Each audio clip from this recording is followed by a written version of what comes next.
मुसलमानों को कमजोर करना है तो सबसे पहले हमें उनकी लड़कियों पे टारगेट करना होगा। जहां हम उनकी लड़कियों पे टारगेट करेंगे अपने आप ही साले कमजोर हो जाएंगे। कुछ मत करो, हमारी मुसलमानों से लड़ाई है नहीं, हमें तो उनकी लड़कियों से प्यार है। किस चीज की?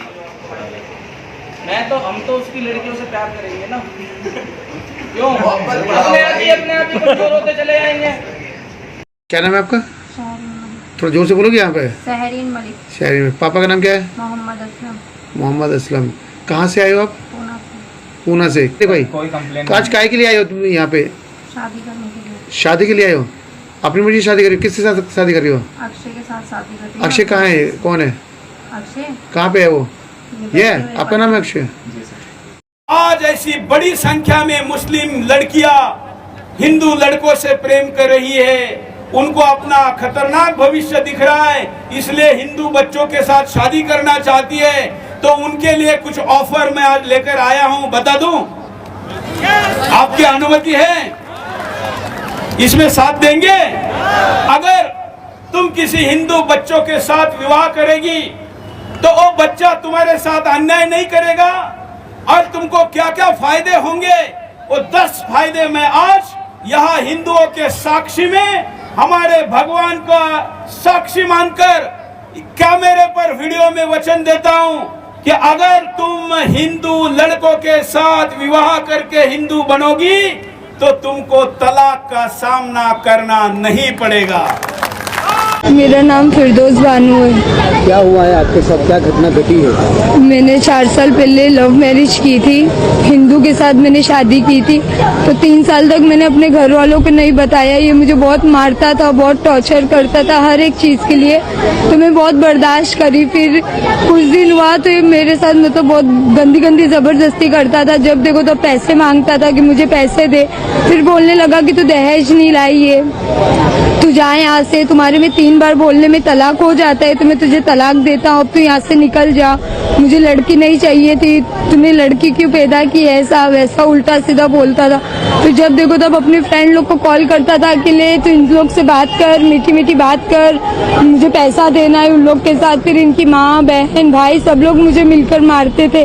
फिर मैं कल इनके यहाँ पर गई थी, इनकी मम्मी के यहाँ, कि क्या हुआ तुम 5-6 दिन हो गया घर पे नहीं आए हो। कौन सी जगह गई थी? वेसू गई थी इनकी मम्मी के यहाँ। तो मैं वहाँ पर गई तो जैसे मैंने बेल बजाई तो इनके भाई ने ही दरवाजा खोला, तो मैंने खाली इतना बोला तुम तो यहाँ पर हो, इतना बोला। इतने में इनकी माँ बहन भाई तीनों जन मिलकर मुझे मारने लगे और मेरी बच्ची को एक हाथ से पकड़ लिया कि मैं इसको 4थे माले से नीचे गिरा दूंगा, ऐसा। फिर जब देखो तो बोलते हैं कि ऐसा वैसा। हाँ मानती हूँ मैंने गलती की, एक हिंदू के साथ शादी करके मैंने बहुत बड़ी गलती की, पर आज मुझको पछतावा हो रहा है, मुझे अफसोस हो रहा है कि हाँ मैंने बहुत बड़ी गलती की।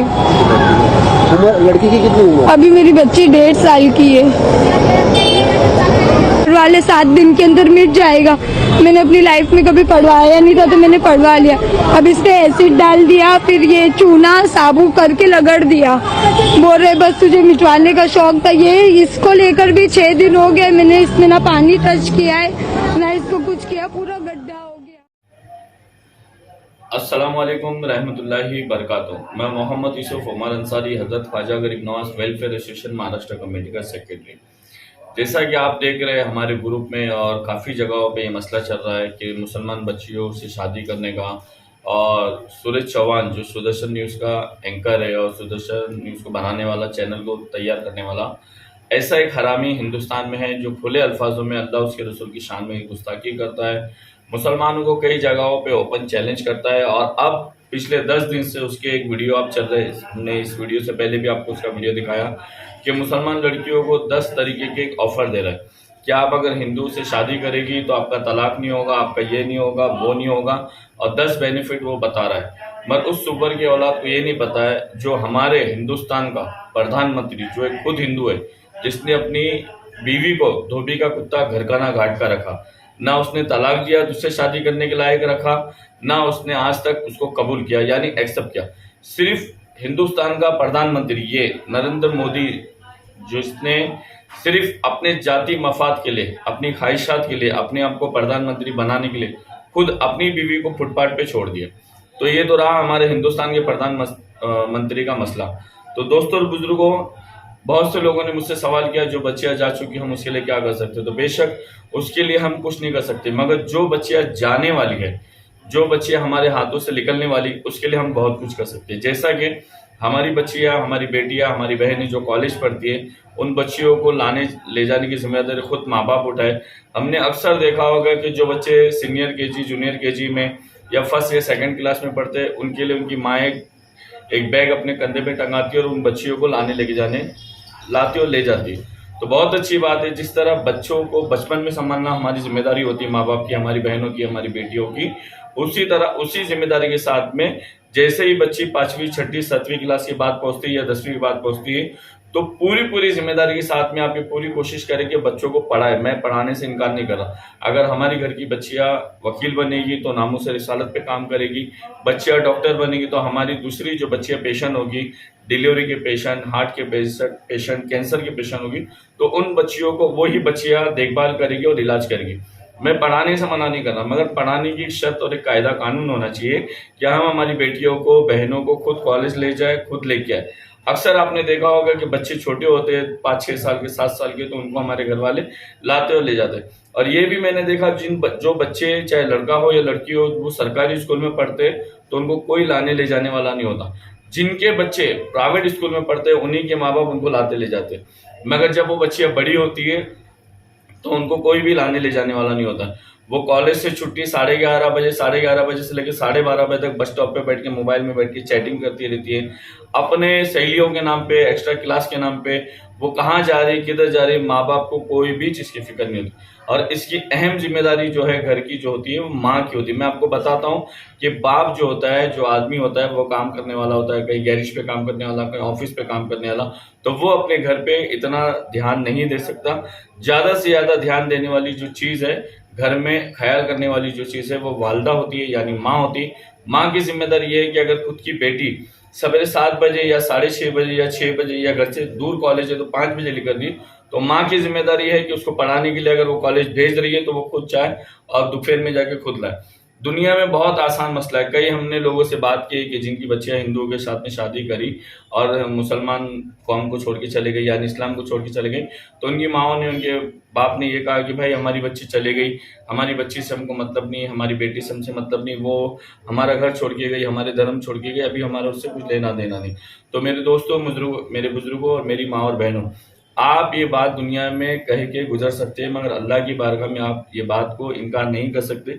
जब अल्लाह तबारक व तआला क़यामत में आपसे पूछेगा कि मेरी बंदी, मेरा बंदा, मैंने तुम्हारे घर में पैदा किया था, किस तरह तुम्हारे होशो हवास में रहते हुए, किस तरह तुम्हारे रहते हुए मेरी बंदी जो काफिर बन गई, मेरा बंदा जो काफिर बन गया। और मुसलमान बच्चियों का गैर मजहब में जाने का सबसे बड़ा अहम रीज़न ये है कि हमारे माँ बाप खुद हमको बचपन में जब हम छोटे रहते तो गणपति दिखाने, देवी दिखाने, दशहरा दिखाने ले जाते, और हमारे माँ बाप के सामने हम होली खेलते या पटाखे फोड़ते, हमारे माँ बाप खामोशी से देखते रहते।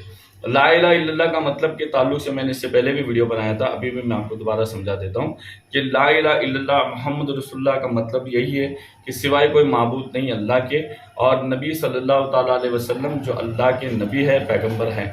जब हमने अल्लाह को अल्लाह भी माना है, नबी को नबी भी माना है, तो हम गैर मुसलमानों के त्योहारों में, धर्मों में कैसे शामिल हो सकते? तो अपनी बच्चियों को, बेटों को, बेटियों को समझाने का अहम मकसद ये कि हम ऐसे त्योहारों से परहेज करें। और अब सूरज चौहान का जो वीडियो मैंने आपको दिखाया, इस वीडियो के माध्यम से मैं आपको बताना चाहता हूँ, अब इनकी ओपनली खुली शादी से इस वीडियो में इस हरामी ने ये बोला है कि मुसलमान इलाकों में दशहरा का मंडप लगाने का परमिशन दिया जाए और मुसलमान नौजवानों को रोका जाए और मुसलमान लड़कियों को आने की इजाज़त दी जाए। तो बोलने का अहम मकसद ये है कि खुले अल्फाजों में कई लड़कियां जो इससे पहले भी हिंदुइज्म में जा चुकी, और इसकी काफ़ी वजह है। सबसे पहली वजह एक ये है, मुसलमान नौजवान चाहे पढ़ा लिखा हो या गैर पढ़ा लिखा हो, 10% लड़का, 10% नौजवान जो है, चाहे मैंने गांव तरफ ये चीज़ बहुत कम देखी, मैंने बॉम्बे से लेके कई शहरों का, कई इलाकों का, कई स्टेट, मिनिमम 15 से ज़्यादा स्टेट हिंदुस्तान का मैंने सफ़र किया।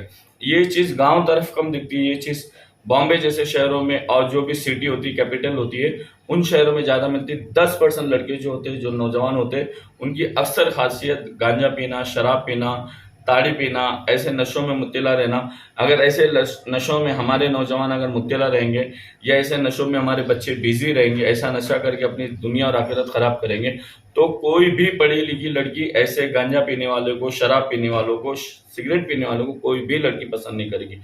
वो ज़माना चला गया। प्राइवेट स्कूल की टीचर और इंग्लिश स्कूल की टीचर है और सरकारी स्कूल की मुस्लिम बच्चियां टीचर है जो फुटपाथ पे रिक्शा चलाने वाले से भी शादी करती थी। ये ज़माना वो है कि जैसा मैं हूँ मुझे भी सामने वाला वैसा चाहिए।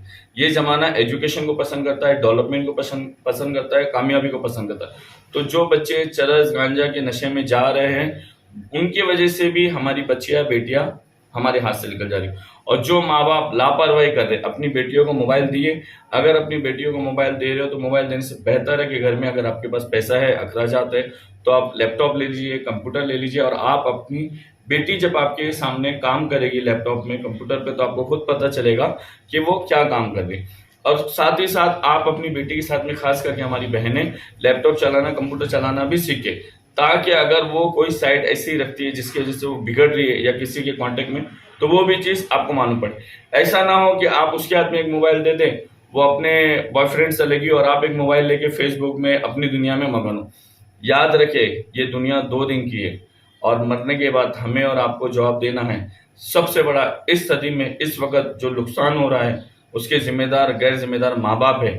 चाहे वो नामुस रिसालत का मसला हो, चाहे वो हमारी बहन बेटियों का मसला हो। दुनिया में हम इस बात को ठुकरा के गुजर सकते कि मुझे इससे मतलब नहीं, मेरी बेटी चलेगी, मेरा इससे कोई लेना देना नहीं, मगर क़यामत की बारगाह में अगर हमारे वजह से हमारा सर का एक बाल भी अगर टूटा है तो क़यामत में हमें जवाब देना है। अगर हमारी पैदा करी हुई बच्ची अगर गैर मुसलमान से शादी करती तो हमें आपको जवाब देना है। ये बात जहन रखें और अपनी बच्चियों पे, बेटों पे कड़क नज़र रखें और खुराफाती त्यौहार से, गैर मुसलमान के त्यौहार से उनको परहेज करें। आप भी न जाए, अपनी बच्चियों को भी न जाए, मरने के बाद अल्लाह उसके रसूल की बारगाह में जवाब देना है। ये बात जहन में रखें और इस वीडियो को ज़्यादा से ज़्यादा शेयर करें।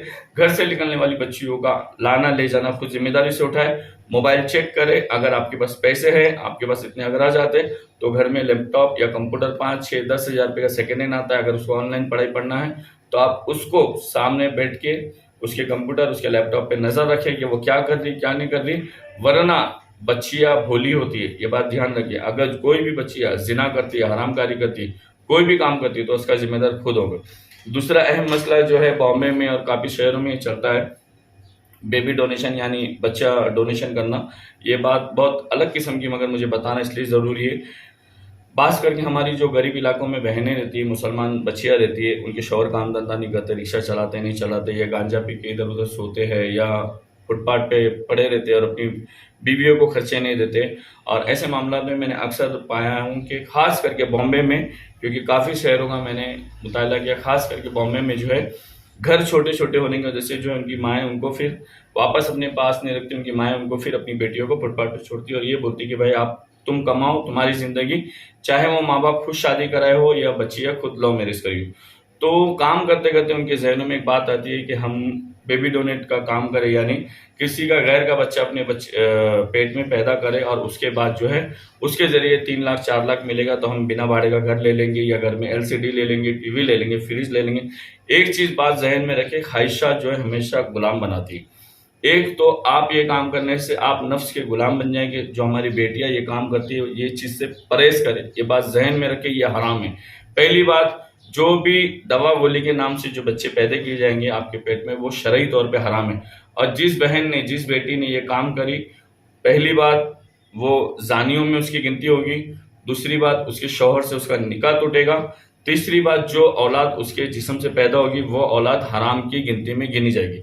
अगर आप बेबी डोनेट का अगर काम करते हैं तो मैंने 3 बातें बताया। पहली बात, वो बच्चा जो है हराम में गिनती की जाएगी, उसका निकाह टूटेगा और आपकी गिनती जानी में गिनी जाएगी। और चौथी बात, जब तक आप कलमा नहीं पढ़ोगे आपका ईमान आपसे खारिज हो चुका रहेगा, आपका ईमान निकल जाएगा। अगर आप 2 रोटी खाते हो तो 1 रोटी खाने की कोशिश करें। आप किसी के घर के, मेरी खास करके मेरी बहनें, मेरी बेटियाँ किसी के घर में LCD देख के खुश हो जाती है कि मेरे घर में भी LCD होना चाहिए। किसी के घर में फ्रिज देख के खुश हो जाती है कि मेरे घर में भी डबल डोर का फ्रिज होना चाहिए। किसी को देख के खुश हो जाती है कि उसके गले में बड़े बड़े कान के है, गले में हार है, बड़ा मंगलसूत्र है, हाथों में सोने की बंगड़ी है। तो मुझे भी होना चाहिए। तो वैसी बहनों को मैं चाहता हूँ, वो बहनें ये सारी चीज़ें देखती है तो किसी मस्जिद के पास मुसलमान बच्चियों को भीख मांगते भी देखिए, किसी दरगाहों के पास किसी बच्ची को हाजिरी भरते भी देखिए, और ये सोचे कि अल्लाह ताला ने मुझे उससे बेहतर रखा है। हम हमेशा लोगों को देख के खुश होते हैं, कभी लोगों की तकलीफ़ों को देख के भी अफसोस करें कि अल्लाह ताला ने ऐसी तकलीफ़ों से हमको बचा के रखा हुआ। तो बहरकैफ ऐसे गलत काम ना करें पैसे के लालच में, जिसकी वजह से आपका जिना हो जाए आपके साथ में, और आप नस्ल हराम पैदा करें दुनिया में, और आपका ईमान भी खारिज हो जाए और आपका रिश्ते निकाह भी टूट जाए। मेरा समझाना आपको मकसद था, और आप मेरे ख्याल से काफ़ी समझदार लोग हो, चाहे हमारी बहनें हैं, बेटियां हैं और हमारे भाई हैं। कई ऐसे मुसलमान नौजवान होते हैं पैसे की लालच में ऐसी हरामकारी खुद अपनी बीवियों से करवाते, तो ये मसला सुन ले, निकाह टूट जाता है, ईमान चले जाता है, और ये करने वालों को जिना के गुनाह के बराबर गुनाह मिलेगा। और आखिरी बात, जो बच्चा वो पैदा होगा वो नस्ल हराम होगा। तो कुफ्र से भी बचे, हराम से बचे, और मुझे दुआओं में हमेशा याद रखिए। हमारी कमेटी के तमाम मेंबरों के लिए, रोजी रोजगार के लिए, ईमान और सलामती के लिए, और उनके वालिदैन के लिए, सबके लिए दुआ करें। मैं आपका भाई मोहम्मद यूसुफ उमर अंसारी। अस्सलाम वालेकुम।